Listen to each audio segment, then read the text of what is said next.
നല്ല പൂ പോലെ സോഫ്റ്റ് ആയിട്ടുള്ള ഒരു ഇഡ്ഡലീൻ്റെ റെസിപ്പിയാണ് കേട്ടോ. ഈ ഒരു കൂട്ട് വെച്ചിട്ട് നമുക്ക് ദോശ ഉണ്ടാക്കിയെടുക്കാം. അപ്പോൾ ഇതിൽ നല്ല തണുത്ത കാലാവസ്ഥയിൽ മാവ് പതഞ്ഞ് പൊങ്ങാനുള്ള ഒരു ടിപ്പ് കൂടി കാണിക്കുന്നുണ്ട്. അപ്പോൾ വീഡിയോയിലേക്ക് പോകാം, ഇങ്ങനെ ചെയ്തെടുക്കുന്നതെന്ന് നോക്കാം. ഇഡ്ഡലി ദോശ ഇതൊക്കെ ഉണ്ടാക്കുമ്പോൾ നല്ല അരി വേണം കേട്ടോ നോക്കിയെടുക്കാൻ. പറ്റലൊന്നും ഇല്ലാത്ത പോലത്തെ നല്ല റൈസ് വേണേ നോക്കിയെടുക്കാൻ, എന്നാൽ മാത്രമേ ഇത് നല്ല പെർഫെക്റ്റ് ആയിട്ട് നമുക്ക് കിട്ടുള്ളൂ. അപ്പോൾ ഞാനിവിടെ ഇഡ്ഡലി റൈസ് എടുത്തത് ഒരു ഗ്ലാസ്സിലാണ് ഞാൻ എടുത്തത്. അപ്പോൾ ഇഡ്ഡലി റൈസൊക്കെ സൂപ്പർ മാർക്കറ്റിൽ നിന്ന് വാങ്ങിക്കാൻ കിട്ടും. ഇനി അതിൻ്റെ നേരെ പകുതി അളവിലാണ് നമ്മൾ ഉഴുന്നുപരിപ്പ് എടുക്കുന്നത്. മുഴുവനായിട്ടുള്ള ഉഴുന്നുപരിപ്പ് എടുക്കണം. 1/4 ടീസ്പൂൺ ഉലുവയും കൂടിയും ചേർക്കുന്നുണ്ട്. ഇത് വേണമെങ്കിൽ നിങ്ങൾക്ക് ഒരുമിച്ചിട്ട് അരിയും ഉഴുന്നും ഒക്കെ ചേർത്തെടുക്കാം, അല്ലെങ്കിൽ രണ്ടും സെപ്പറേറ്റ് ആയിട്ട് വേണമെങ്കിലും ചേർത്താൽ നല്ലത് തന്നെ. അപ്പോൾ ഉഴുന്ന് നല്ലപോലെ കഴുകിയിട്ട് ഉലുവയും കൂടിയും ചേർത്തിട്ട് ഒരു 3-4 പ്രാവശ്യം കഴുകിയിട്ട് മാറ്റി വെച്ചിട്ടുണ്ട്. അതുപോലെ തന്നെ അരിയും അങ്ങനെ 3-4 പ്രാവശ്യം കഴുകിയിട്ട് നല്ല വെള്ളം ഒഴിച്ച് വെച്ചിട്ടുണ്ട്. ഇനി നമുക്ക് ഉഴുന്ന് ആദ്യം ഒന്ന് അരച്ചെടുക്കാം. ഉഴുന്നരക്കുമ്പോൾ നല്ല പേസ്റ്റ് പോലെ വേണം അരച്ചെടുക്കാൻ. അതൊരു ബൗളിലേക്ക് മാറ്റി വെക്കുന്നുണ്ട്. അതുപോലെ തന്നെ അരി അരക്കുമ്പോൾ നമ്മൾ ഒരു കയ്യിൽ ചോറും കൂടിയും ചേർത്തിട്ട് അരക്കുന്നത്. ഉഴുന്നിൻ്റെ വെള്ളം ചേർത്തിട്ടാണ് കേട്ടോ നമ്മൾ ഈ ഒരു അരി അരച്ചെടുക്കുന്നത്.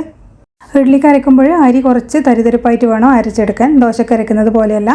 അരിയും അരച്ചതിന് ശേഷം ഉഴുന്നിൻ്റെ ആ ഇതിലേക്ക് നമുക്ക് മാറ്റിയിട്ട് നല്ലപോലെ ഒന്ന് മിക്സ് ചെയ്ത് കൊടുക്കാം. കൈവച്ച് നല്ലപോലെ ഒന്ന് മിക്സ് ചെയ്ത് കഴിഞ്ഞാൽ മാവ് നല്ലപോലെ ഒന്ന് പൊങ്ങിക്കിട്ടും. അപ്പോൾ നല്ല തണുത്ത കാലാവസ്ഥയിൽ മാവ് പതഞ്ഞ് പൊങ്ങാനുള്ള ഒരു ടിപ്പ് എന്ന് പറയുന്നത്, നമ്മളിതാ ഒരു കൂടം വെളുത്തുള്ളി ഇതിലേക്ക് ഇട്ട് കൊടുക്കുന്നുണ്ട്. നല്ലപോലെ കഴുകിയെടുത്തതിന് ശേഷം വേണം കേട്ടോ ഇട്ട് കൊടുക്കാൻ വേണ്ടിയിട്ട്. ചെറിയ വെളുത്തുള്ളി ആണെങ്കിൽ ഒരു കൂടം മുഴുവനായിട്ട് ഇട്ട് കൊടുക്കാം. ഇത് വലിയതായതുകൊണ്ട് ഞാൻ ഇതിൽ നിന്ന് ഒരു 3-4 ഇതെല്ലാം മാത്രമേ അങ്ങ് ഇട്ട് കൊടുക്കുന്നുള്ളൂ. അപ്പോൾ നല്ലപോലെ മിക്സ് ചെയ്തിട്ട് നമുക്കൊന്ന് മാറ്റി വെക്കാം. ഏകദേശം 8 മണിക്കൂർ കഴിഞ്ഞിട്ട് നമുക്കിതൊന്ന് നോക്കാം. മാവ് നല്ലപോലെ തന്നെ സോഫ്റ്റായി വന്നിട്ടുണ്ട്. നല്ല വെണ്ണ പോലെയായി കിട്ടും കേട്ടോ മാവ്. ഇനി ഇതിൽ നിന്ന് ആ വെളുത്തുള്ളി അങ്ങ് എടുത്ത് മാറ്റാം. കഴുകിയതിന് ശേഷം നമുക്ക് ഇത് നമ്മളെ ആവശ്യത്തിനങ്ങ് ഉപയോഗിക്കുകയും ചെയ്യാം. ഈ ഒരു സമയത്താണ് ഉപ്പ് ചേർത്ത് കൊടുക്കുന്നത്. എന്നിട്ട് ഇതാ നല്ലപോലെ ഒന്ന് മിക്സ് ചെയ്ത് കൊടുക്കാം.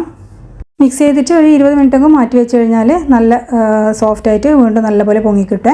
ഇനി നമ്മൾ ഇഡ്ഡലിത്തട്ടിൽ എണ്ണ പുരട്ടിയതിന് ശേഷം നമുക്കിത് ആവി വന്നതിന് ശേഷമാണ് മാവ് ഇതിലേക്ക് അങ്ങ് ഒഴിച്ചു കൊടുക്കുന്നത്. അപ്പോൾ ഇഡ്ഡലി ആ ഒരു തട്ടിൽ പറ്റി പിടിക്കുന്നത് അങ്ങ് ഒഴിവായി കിട്ടും. അതുപോലെ തന്നെ ബട്ടർ ചേർത്തിട്ട് ഇഡ്ഡലി ചുട്ട് കഴിഞ്ഞാലും നല്ലതാണ്. നല്ല ഇഡ്ഡലിത്തട്ടിൽ നിന്ന് ഇളകിക്കിട്ടാൻ നല്ല എളുപ്പമായിരിക്കും. അപ്പോൾ ആദ്യത്തെ തട്ടൊന്ന് വെച്ചിട്ട് അതൊന്ന് റെഡിയാകുന്ന സമയത്താണ് ഞാൻ രണ്ടാമത്തെ തട്ട് വെച്ച് കൊടുക്കുന്നത്. അല്ലെങ്കിൽ മേലത്തെ അതിൽ നിന്ന് ആ വെള്ളമൊക്കെ അങ്ങ് വീണിട്ട് അടിയിലങ്ങ് പറ്റലുണ്ടാകും. അപ്പോൾ ഹൈ ഫ്ലെയിമിൽ ഒരു 10 മിനിറ്റ് മാത്രം വേവിച്ചാൽ മതി കേട്ടോ. ഇത് പിന്നെ നമ്മൾ ഒരുപാട് സമയം അങ്ങ് കുക്ക് ചെയ്ത് കഴിഞ്ഞാൽ ഇഡ്ഡലിയൊക്കെ ഭയങ്കരമായിട്ട് ഹാർഡായി പോകും. അപ്പോൾ ഒരുപാട് അങ്ങ് ഓവർ കുക്ക് ആവേണ്ട ആവശ്യമില്ല. നമുക്കിനി ഇത് തട്ടിൽ നിന്ന് പെട്ടെന്ന് തന്നെ അങ്ങ് മാറ്റി കൊടുക്കാൻ പറ്റും. അങ്ങനെ അടിയിൽ ഒട്ടിപ്പിടിക്കൊന്നും ചെയ്യില്ല കേട്ടോ. ഇതൊക്കെ കണ്ടോ, നല്ല പൂ പോലെ നല്ല സോഫ്റ്റ് ആയിട്ടുള്ള ഇഡ്ഡലിയാണ് കേട്ടോ. അപ്പോൾ എല്ലാവരും ഇതുപോലെ ഒന്ന് ട്രൈ ചെയ്ത് നോക്ക്. വീഡിയോ ഇഷ്ടമായാലും ലൈക്ക് ചെയ്യാനും ഷെയർ ചെയ്യാനും സബ്സ്ക്രൈബ് ചെയ്ത് സപ്പോർട്ട് ചെയ്യാനും മറക്കരുതേ. അടുത്ത വീഡിയോയിൽ വീണ്ടും കാണാം. താങ്ക്